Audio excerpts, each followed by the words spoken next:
Bismillahirrahmanirrahim. Assalamu alaikum. Welcome to Newsroom. This is Omar, Khalid. But today is the 1st of December. It's a Friday and we've got lots to discuss with you as we always do. So before further ado, let's continue with what we're going to talk about during the course of the show. We'll begin with the COP28, the 28th Conference of the Parties that has opened in Dubai. The Prime Minister, Mr. Anwar al-Haqqaqar, is heading the Pakistani delegation. The Prime Minister attended the World Climate Action Summit today and will attend it tomorrow as well. The Prime Minister will also attend the opening ceremony of the World Climate Action Summit. On the sidelines of the conference, the Prime Minister has met the Prime Minister of the Netherlands and Estonia, who we will meet as well, and will also participate in the Zayed Sustainability Award ceremony. Pakistan has also applauded the achievement of COP28 as the Loss and Damage Fund has been approved, and this sees swift operationalization with $575 million pledged within the first hour of the conference's opening session in Dubai. This and more will be discussed for our first story of the day. Our second story, ladies and gentlemen, concerns the Israel-Palestine truce that has now ended, and as soon as that truce ended, the fighting has begun again. The fact also remains that today is the 56th day of the conflict that began on the 7th of October. Both Israel and Palestine had agreed on a truce that was extended first for 2 days, then for another 24 hours. Now that that time has finished, there has been bombardment from the Israeli side, and there have been reports of that. Will there be some kind of a ceasefire in the coming days? Will there be some kind of an appeasement or a two-state solution and its application in Latin principle, something that we've been talking about since many years, with a lot of diplomacy going on behind the scenes. This is going to be part of our second story. Our third story concerns the World AIDS Day. Ladies and gentlemen, today is the World AIDS Day, and it is being observed today to create awareness about the disease. According to the WHO, the World Health Organization, the theme of this year is Let Communities Lead. Both our President and our Prime Minister in their messages have urged all stakeholders to create awareness about HIV to prevent its spread. And finally, we're going to talk about shutdown in the illegally occupied Jammu and Kashmir region over a blasphemous video by a non-Kashmiri Hindu student about our last Prophet Hazrat Muhammad sallallahu alaihi wasallam. Call for the shutdown has been given by the All-Party Hurriyat Conference and has been supported by other pro-freedom organizations. This is going to be our last story. Let's begin with our first, without further ado. Then that concerns COP28, otherwise known as the Conference of the Parties, the 20th edition of which is happening in the UAE as we speak. The most important thing that has come out of the COP28 is, of course, the acceptance of the Loss and Damage Fund, the approval that has been now given. What is that going to lead to? Will the developing countries finally see the light of day as far as the mitigation of all the effects of climate change that they have witnessed? Pakistan included. We've been joined by our first guest, Sarmad Iqbal, Head of Policy International Rescue Committee in the studio. Sarmad, thank you very much to have joined us. Sarmad, the COP28, if we know, has happened in the backdrop of so many devastating changes that are happening across the world, whether it be in the form of fires, in the form of floods, in the form of other devastations, and most of all in the form of a never seen before increase in temperatures across the world. Has the realization finally dawned on the countries that are part of this COP that something needs to be done before it's too late? Oh, thank you, Omar, for having me. And I think the question is very particular to what is happening across the globe. We are seeing wildfires, we are seeing floods, we are seeing urban floodings, we are seeing heat waves, we are seeing glacier melts. A lot is happening, and a lot has happened. Since 28, 1 year sets a very stark example of what climate can do. Now, if we are not serious, that's going to be the end of the line for us. As Antonio said, we don't see things in a good shape at the end of the line if we continue with this trajectory. And last year the statement was that we are on the way to devastation with our foot on the accelerator, and that we've seen in the last 1 year. This year what we've seen is on the sidelines, we've seen a lot of commitments, a lot of passion, a lot of enthusiasm from the states and parties in terms of taking this forward. And since this COP is going to be a review of the Paris Agreement and others, we are very hopeful that things would be provided to us in an actionable form with clear laid out plans on how do we move forward with it. Now, you talk of the Paris Agreement. This is an agreement that has been agreed upon but has never been implemented in letter and spirit. Can we also see a finalization of that and implementation of that as far as action is concerned? Well, definitely for any agreement to culminate, you have key performance indicators that you monitor throughout the process. And NDCs was one of the contributor to it. And since we are working on, or the Pakistan government is working on revising its NDCs, we've already done that. This COP is going to be setting the words in the stone with regards to how do we move forward, or how countries would commit to the NDCs and then translate them into actions. Well, let's also talk about the global stock take. You know, this is something that has been talked about as well. This is going to be the first time that all the countries are going to have their first global stock take, a scorecard which analyzes countries' progress towards the Paris Agreement. This is also what you alluded to just a few minutes back. Do you feel that the next climate action plans of all the countries involved can be implemented before the deadline of 2025? Well, I think the establishment of loss and damage fund and then articulation of it during this COP is going to set the way for it.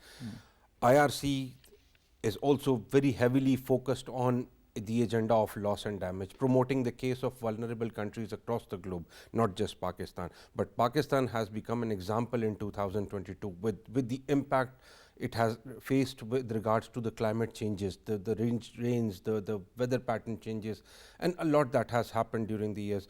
Our stance is very clear alongside the government of Pakistan that we need innovation, we need resources, we need climate action for the people that are being affected by the impacts of climate change. So that's where we are.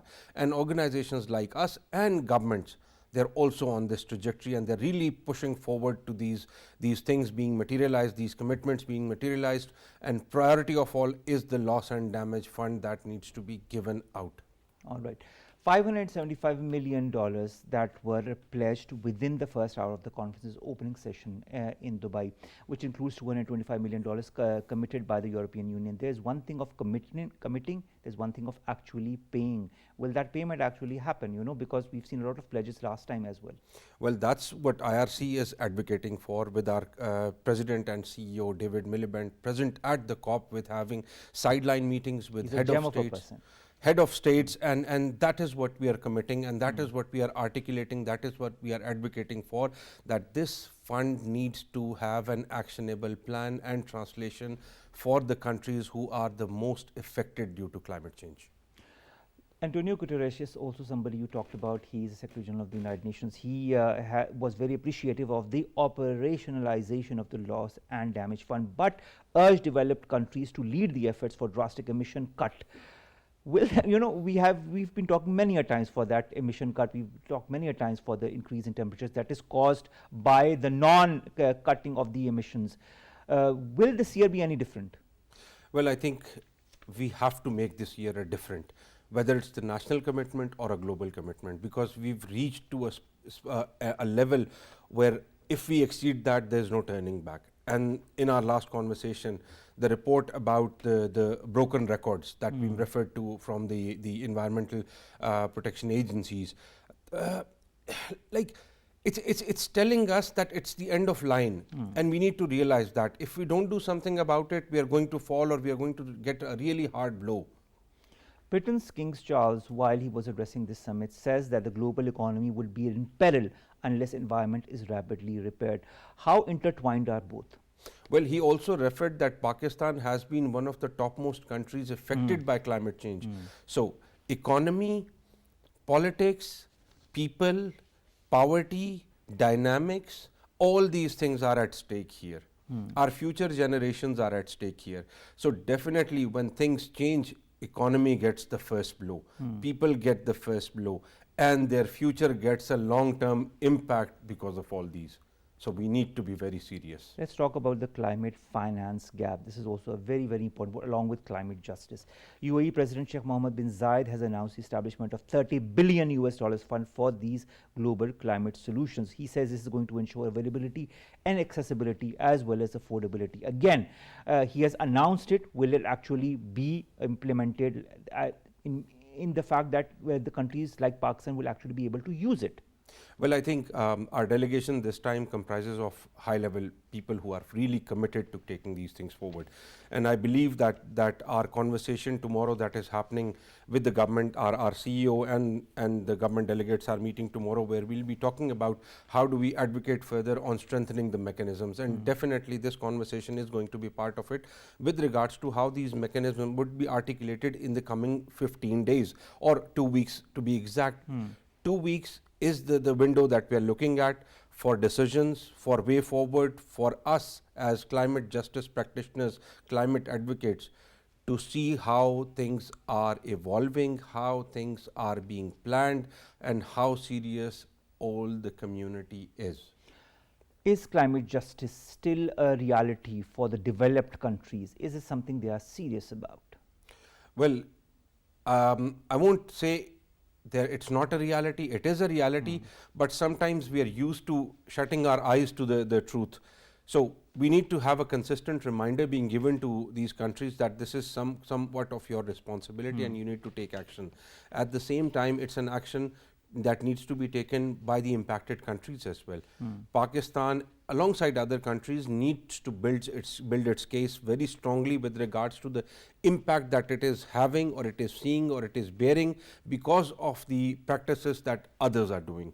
All right. Our caretaker Prime Minister Nawaz Kakar Sahab talked to CNN yesterday. He highlighted Pakistan's policy regarding energy transition, in which he said Pakistan's focus is on transformation from coal-based power plants to renewable energy projects to contribute towards minimizing climate change impacts in the region and beyond. But Pakistan is not the country that is impacting the greenhouse gases the most.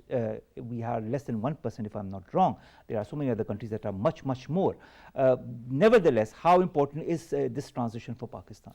Well, I think with the huge development coming up, with our priority of escalating our economy to new heights, the demand for energy is going to be high. It is going to be increased with regards to new industry being incorporated, new industry coming in.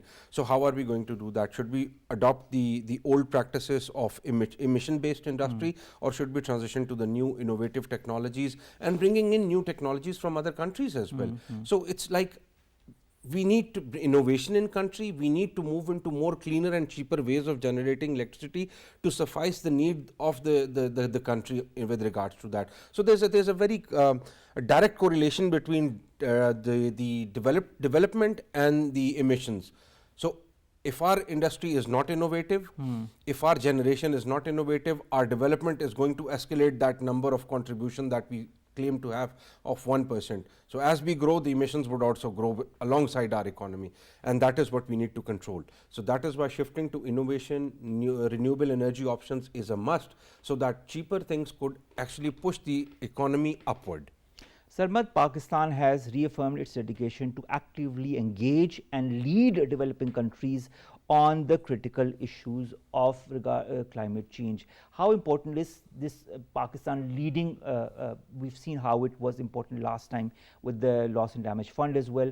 This year also, how important will be Pakistan's leadership as far as not only highlighting climate change, but also the effects that it reaps on countries in the developing world? I think the impact of words are more when a person who has suffered the impact says them. So I think when Pakistan says it's going to lead on these conversations, it is the one that is worstly affected globally with regards to the impacts of climate change.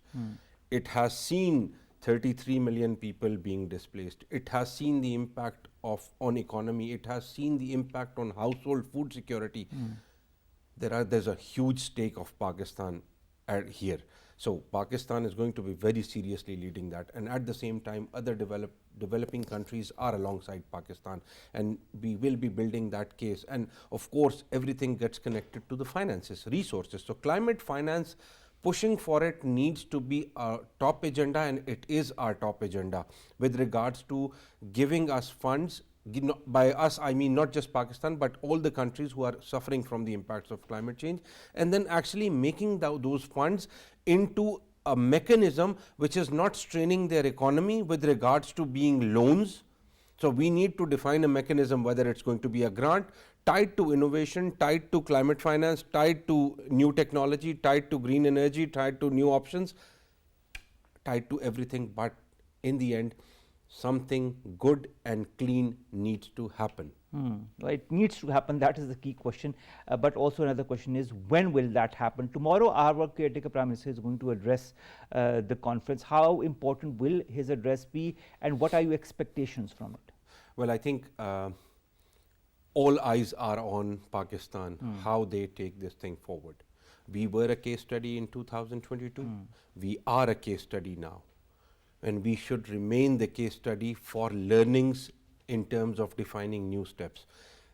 Prime Minister Kakar is very committed to taking these things forward alongside our ministries, alongside our disaster risk management funds, alongside our disaster management authorities, who are collectively working towards addressing the impacts. And definitely Prime Minister's policy statement is much awaited in terms of how the government wants to move forward with regards to this whole things at a forum where the heads of all the states are going to be present. All right. I would also like to understand, the conference is going to continue till the 12th of December. This is a certain important amount or number of days. What other decisions do you feel could be accepted upon by all the countries concerned? Well, I think the impacts of climate change and mechanisms or processes to address them should be at the center of every decision that is being made. So our call for action, or IRC's call for action, is climate finance, innovation, technology, and looking at the impacts of climate change on people who are suffering the most, not just the host communities, but the refugees, not just the people who are at peace, but those who are affected by conflict. So the issues are exasperating, the impact is exasperating. So we need to actually define all these models and how do we actually support them, but the crux is how do we sustain the humanity first principle that we have. How do you sustain it in your point of view, you who belong to an organization that works so diligently for it? Well, for us, humanity comes first. We respond to disasters, we respond to needs of communities, short term, long term, in a manner which is going to be sustainable for them and long lasting for them. We train them, we give them capacity, we give them skill set, we fund their programs, we develop programs in a manner which are holistic with government partners, academic partners alongside, so that once we are not there, those things can continue to remain and be taken forward with the sustainable approach. Antonio Guterres says that the climate crisis is spinning out of control. Why has the world let it spin out of control? Well, you know, there is one thing that drives us, and that's the desire to obtain more, desire to have more, desire to have more money, desire to have more power, desire to have more influence, desire to have more outreach, desire to have more businesses. The desire to have more is what is driving us out of control. But shouldn't the desire be to have a more resilient, a more climate-friendly world? And I think these COPs have actually added to that. These conversations have actually added to that. And we need to educate not only people who are suffering, but those who are the cause of this suffering, to make them realize the impact of their actions. How important, in your point of view, is the inclusion of many of the proposals that have been advanced by Pakistan and other developing countries in the SDG summit that includes a political declaration, early capitalization of multilateral development banks, and rechanneling of the special drawing rights for development? You know, there's a huge conversation or debate going on the sidelines with regards to what kind of programs need to be funded, what kind of funding mechanism should be there. Even there's a talk around debt swaps for this matter, for climate or greener programs. So all these things are under discussion right now. One can have an aspiration of how things would look like, but the actual modality would be addressed once some kind of a joint policy statement or joint way forward is put on the table for us to review, for us to seek advice on, and for us to actually monitor and feedback into. But Sarmad, you know, the fact remains that I've seen so many COPs, we've discussed after or during so many COPs. There are statements and resolutions and proposals and pledges, but you know, they remain mostly at that. Why is that so? I mean, this is something I fail to understand. If so many countries, more than 100 countries, get together, talk for a couple of days, highlight and discuss and come to mutual understandings, then why can't that just be implemented? I mean, You know, what is the little bottleneck? you know, there's a fund called Green Climate Fund that is accessible, but to a certain extent, because everything has a limit to it. Pakistan is implementing a number of phases of that program. The loss and damage fund is another funding stream. However, our international financial institutions or lenders or other people with money who are committed to actually uplifting the people affected by climate change need to define them very clearly with regards to how their programs, what kind of programs, what could be something that would benefit organizations and countries in the longer run to recover from the impacts of these climate change.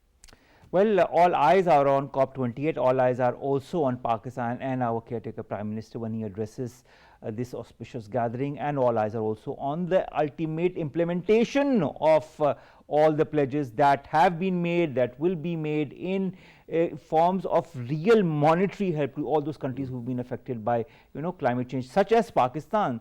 The pledges that were made even in the past, Pakistan has yet to receive even 50% of those pledges, and we've talked about that in the past as well. So thank you very much, Sarmad Iqbal, Head of Policy, International Rescue Committee, to have joined us, to have talked to us about it in the studios. We'll be bothering you many a times in the days to come, so kindly be prepared for that. Thank you very much. Thank you very much, Omar, for having me. Let's come to our second story, and that concerns latest as far as the Israel-Palestine conflict is concerned. Today is day 56. The truce time has ended, and Israel has resumed attacks on Gaza. Anthony Blinken urges Israel to protect civilians amid the tough Gaza truce talks, which there might be a possibility of a continuation because there are a lot of developments or talks that are going on behind the lines. We've been joined by Jouhar Saleem, former Foreign Secretary, online. Jouhar Saab, thank you very much to have joined us.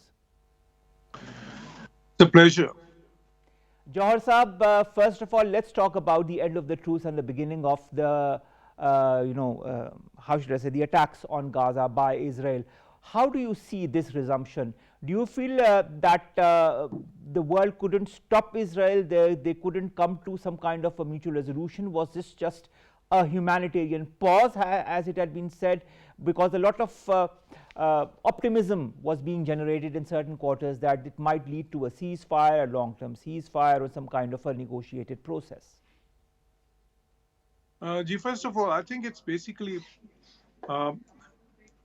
nothing unexpected, because this humanitarian pause, and it was called a humanitarian pause, first for 4 days, then it was extended for another couple of days. And then, of course, it could have been extended further if the two sides had reached an understanding on that. But unfortunately, that did not happen. And as we saw, the Israelis have claimed that Hamas attacked them. And the Hamas has they have a different perspective on that. So this was bound to happen, I think. But at the same time, it needs to be understood that the facilitators or the mediators who have been conducting the behind-the-scenes negotiations between these two warring sides, so to speak, they will definitely, again, intercede. And in fact, as we speak, the negotiations, the back-channel diplomacy, a very hectic one, I suppose, would be going on. And we will see what the result will be, because both sides would be posturing as well, Hamas and Israelis. Unfortunately, it's the innocent Palestinians who are suffering the most. But I believe that negotiations have not really failed in terms of permanently. So this is a temporary setback. I think that there'll be some way out of it. But that doesn't mean that there would be a permanent ceasefire, because these type of, it would happen in fits and starts. We don't really know at this point in time what shape these negotiations will take. There could be more than one or several humanitarian pauses, and there could be a resumption of hostilities.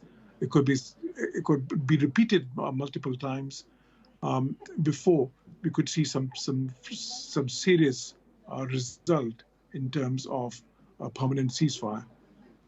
Johar Saab, when you talk of mediation, Qatar, Egypt, the US apparently have been mediating between Israel and Palestine, who have confirmed, Qatar has confirmed today that negotiations between two sides are continuing with the aim of returning to a state of pause. Should we remain optimistic? I think we could be very, very cautiously optimistic at this point in time.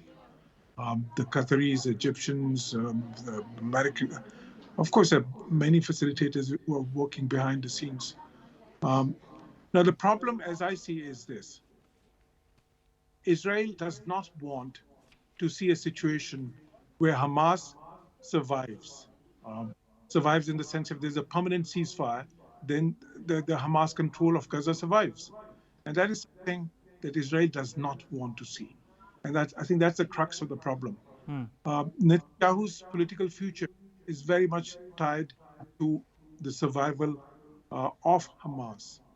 And at this point in time, actually, this political future seems bleak. But again, he, like a cat, he has had 9 lives or more. And he has a habit of coming back. Although this crisis is probably bigger than anything that he has seen in the past. So I think the challenge here is how to have some way out of this conundrum whereby Israel does not want Hamas to retain any political control or any authority in Gaza.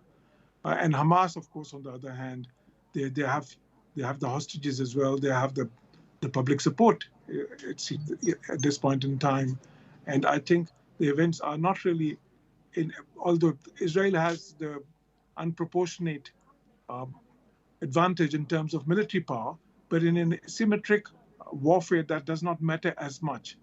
So Israel, and the problem for Israel would be, as they resume their hostilities and as they start those bombings and the raids again, and which unfortunately are bound to lead to more civilian casualties. So the reaction in the world, which we already have seen, where hundreds of thousands of people turned out in London, Berlin, and many other European cities and cities around the world. So that is. Sorry. Let's talk of the reaction that is also coming from the world because of the resumption of the fighting. United Nations High Commissioner for Human Rights, Volker Turk, says the resumption of hostilities in Gaza is catastrophic. Germany's foreign ministry has called for international community to do everything to ensure the continuation of the truce. Russia says it hopes for an extension of the pause in fighting. Iran hits out at Israel and the United States. Egypt and Qatar are pushing for a new 2-day extension for this truce.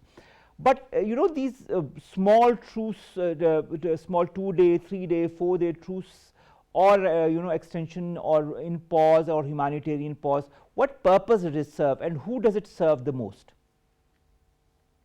And first of all, even if it's a brief humanitarian pause, what it does is that you see Gaza right now desperately needs international assistance in terms of relief goods, in terms of relief services.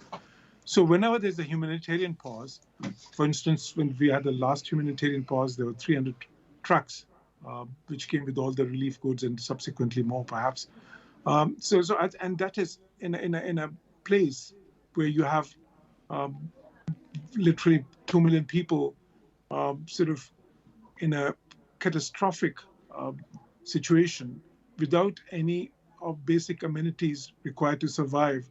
There, this relief assistance becomes critical. So that is one reason this humanitarian pause becomes so important. On the other hand, the Israelis, their sustained policy was to somehow displace the Palestinians. And they've tried their best first to move them from north to south and sort of, or vice versa, and gradually depopulate the areas where they were conducting the raids and the bombings. But it has not gone as per their plans, it seems, so far. And on top of that, the Hamas has a trump card in terms of the hostages they hold. So I think it's a very complex situation right now, where the future of Hamas leadership, the future of Israeli leadership is at stake.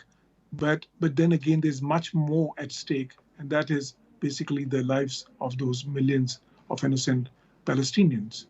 When you talk of much So more at stake, Jouhar Saab, when you talk of much more at stake, there is in fact much more at stake, and most of it benefits Israel through the form of more empty lands for them to, occupy and to install more cities for their own citizens, to occupy more and more Palestinian land that it has been doing since the last few decades. What are the aims of these raids, and what is, in your point of view, now that the truce has ended, the end game? now, first of all, those illegal settlements, I think that was a different question, because here in Gaza, Israelis tried illegal settlements in the past, and they failed. So I don't think they're going to try that again. Their core objective is to basically eliminate Hamas as a political entity, as an entity with influence in Gaza, as an entity which had been, to a limited extent, governing Gaza. And that doesn't seem to be an easy task, because Hamas, is a great survivor too. They enjoy political support. They enjoy public support rather, and they have sprung a big surprise. So unfortunate, and also Hamas, they're in a situation where they are willing to risk far greater than what Israelis would be willing to risk on their side. And that becomes very important in an asymmetric warfare situation. So I think, so the way out of this would be some sort of the permanent way out of this, or at least this, let's say some durable way out of the situation would be some sort of resumption of peace talks again. But that remains to be seen. Peace talks in terms of the Palestinian question, the two-state question, the bigger questions than just the question of Gaza. Because there are other actors involved in that as well. There's the West Bank, where there's a PLA government, then the Hezbollah in Lebanon. Then there are other actors backing some of these actors. For example, the Israelis claim that Iran is backing Hezbollah, Iran is backing Hamas. And then there are all those countries which have had signed Abraham Accords, like facilitated by the Americans with Israel, for instance, Bahrain and UAE. And then there's Turkey, which has had good relations with Israel since decades. So I think all these players, they have a role to play in this situation, and find a way. But it would not be easy. Jouhar, you talk of players finding a way, players should be, they need to find a solution. In your point of view, and I want this answer to be a bit candid, could the United States have stopped the resumption of fighting, in your point of view? Anthony Blinken is in Israel. He met with with Netanyahu. He met with Mahmoud Abbas as well. How important is the role of the United States of America? Okay, it's a very good question. Look, first of all, the Americans do have a lot of influence, because recently they announced a huge package, like a tens of billions of worth package, and they are still the main source of Israel's survival in terms of not just aid, but military assistance, and also in terms of helping them in the international fora, such as the United Nations, and many, in multiple ways.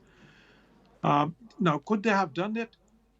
The problem is that in the U.S. politics itself, in the U.S. domestic politics, the influence that the Jewish lobby enjoys there, it's so heavy, it's so important, that no U.S.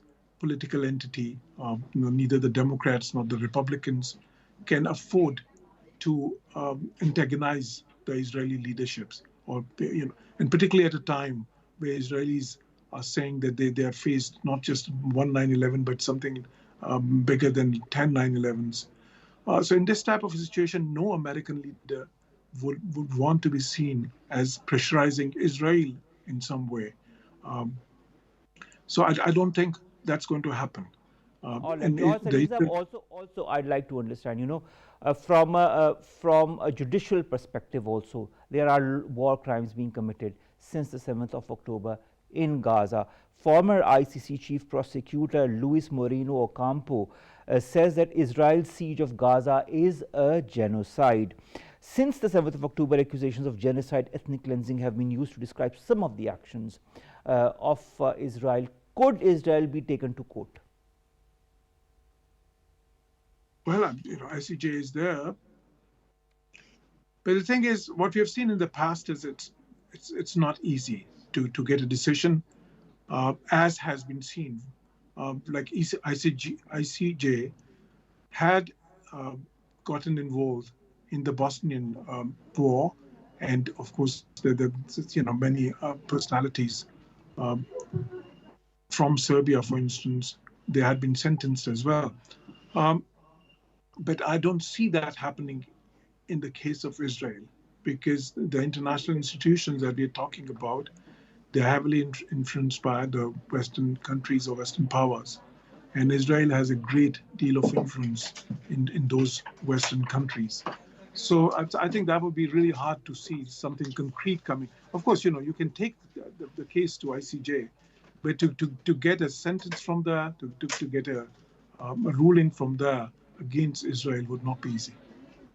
All right, Jouhar Sahib, also some 60% of homes in Gaza have been destroyed by Israeli bombardment, according to the government's media service. The air raids have now resumed. Now the truce has ended. Aircrafts can be seen hovering overhead. Reports of Israeli air raids and artillery fire in Gaza City. Heavy clashes taking place between Palestinians and Israeli troops. Khan Yunus in the southern Gaza Strip.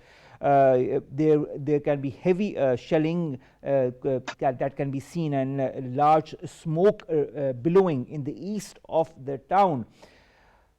What are we going to see hundreds and thousands of more casualties before another truce takes place? A. B, I'd like to understand, do we see this escalation turning into a regional conflict?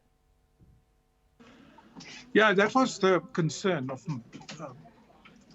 many countries, many Muslim countries, other countries as well, and of course peoples around the world.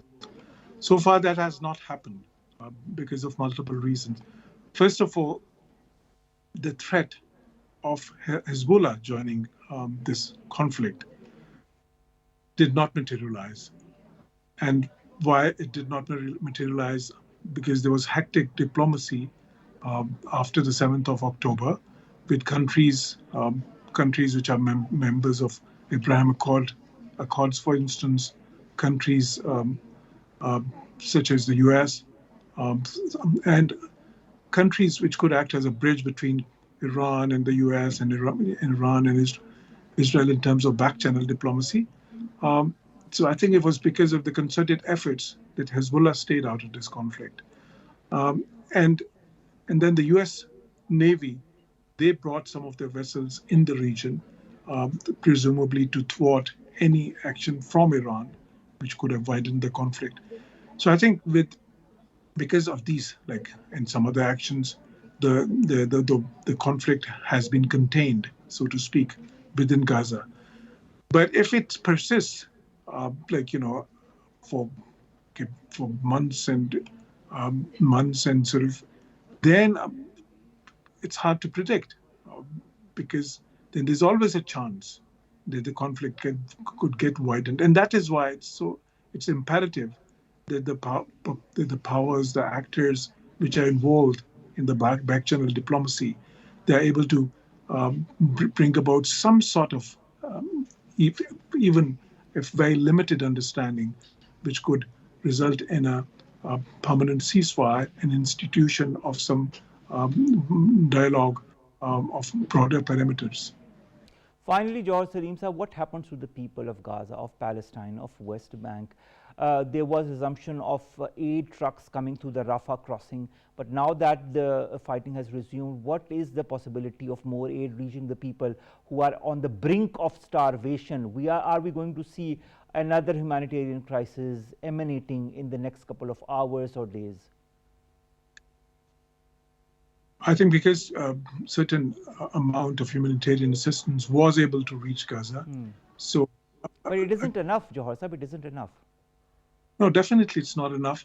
But having said that, like for a few more days, so to speak, the Gazans would not face the situation that they had faced earlier in terms of the supplies being exhausted.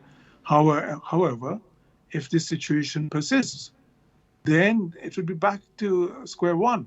They would be facing starvation and a situation where there's no electricity, there's no healthcare available of any kind, there are no sort of basic amenities available, no eatables, no No fuel, no drinking. water, no gas. I mean, no water. To which extent Exactly. No, can they survive without these amenities? definitely. And that is why it's so very important that, first of all, the Muslim countries, the diplomacy that they have commenced, for instance, the Saudis, the Saudi foreign minister, Saudi, Faisal bin Farhan, who actually I knew when I was ambassador to Germany because he was ambassador there as well. He is now visiting all P5 members with a group of representatives of Muslim countries. And then behind the channel, there's so much more diplomacy is taking place. So I think that the pressure has to be increased. Then the Western countries, and the pressure which the Western governments would be feeling, would be getting from their own people. That would be very important, as we saw the hundreds of thousands of people who took to the streets against what was against the Israeli actions in Gaza. So what I see is increasing pressure, and eventually, at least like with some very guarded optimism, a situation where some serious dialogue gets instituted. All right, let's stay optimistic, Jouhar Saleem Saab, but cautiously, as you yourself mentioned. But let's stay optimistic, because that is hope that we need to rely on. Hope that the diplomacy behind the scenes will reap some benefits. Hope that better sense will prevail in Israel and in the Israeli authorities to find a permanent solution to this issue, instead of massacring hundreds and thousands of more people in the coming days. Thank you so very much, Jouhar Saleem Saab, former Foreign Secretary and of course leading analyst on foreign affairs, to have joined us to talk about day 56 of the Israel-Palestine conflict and the resumption of fighting after the time for the truce ended. Let's come to our last two stories. The first concerns the World AIDS Day that is being commemorated, observed across the world today, including in Pakistan. The theme this year is let communities lead. Let the communities lead through efforts, through joint participation, to help those who are suffering from this disease, and to stop the stigmas also that are attached with this disease. At the same time, to also help people prevent from getting the disease one way or the other. We all know there are different methodologies, including using shaving blades and equipment that is already been used by other people. So we need to be very careful when we go to the barber shop or to other such places, to always use clean instruments. At the same time, our President and caretaker Prime Minister have also issued messages on this important day. Dr. Arif Alvi says the day reminds that ending the epidemic requires collective efforts to teach even the more marginalized populations and improve the outreach of the health services. Our caretaker Prime Minister Anwarul Haq Kakar Saab expressed the government's resolve to combat HIV/AIDS in the country and underscored the need to synergize efforts for an AIDS-free Pakistan. Many events were also held across the country today, including one with the Ministry of National Health Services, Regulations and Coordination, in collaboration with the Common Management Unit for AIDS, TB and Malaria, the UN Family Association of People Living with HIV and other community partners. And of course, the joint resolve was to work jointly together in order to move towards in HIV-free society. Finally, let's go to the Indian illegally occupied Jammu and Kashmir, where complete shutdown strike and violent protests continued in this region against the blasphemous post on Instagram by a Hindu student, Prithmesh, which affirms that Modi's government extremism and anti-Islamic mindset does not even spare the educational institutions. The Hindu student belongs to the National Institute of Technology, Srinagar, who posted the blasphemous content in which nasty words were used. Kashmiris have expressed extreme grief and anger in the Indian illegally occupied Jammu and Kashmir over the incident. During the protest, Kashmiri students demanded strict action from the government against the accused. Whether that will happen is another thing whatsoever. Instead of resolving the issue, the Modi government has filed a case against the Kashmiri students. Mirwais Umar Farooq has also condemned the incident, and the Indian government is deliberately worsening the situation in Kashmir ahead of the elections, according to the top political analysts. And of course, this had to happen because the elections are going to happen next year, and they are going to use all efforts in order to synergize the Hindu card and also use the Pakistan card as they have used in the past as well. But this time they are leaving no stone unturned. Let's see whether this will reap results as they have thought they will, or will it go in the opposite direction. With that, we come to an end of today's newsroom. Today is Friday, end of the week. Have a wonderful weekend. We'll see you inshallah Monday with news story segments that pertain to us, you and Pakistan. Allah Hafiz.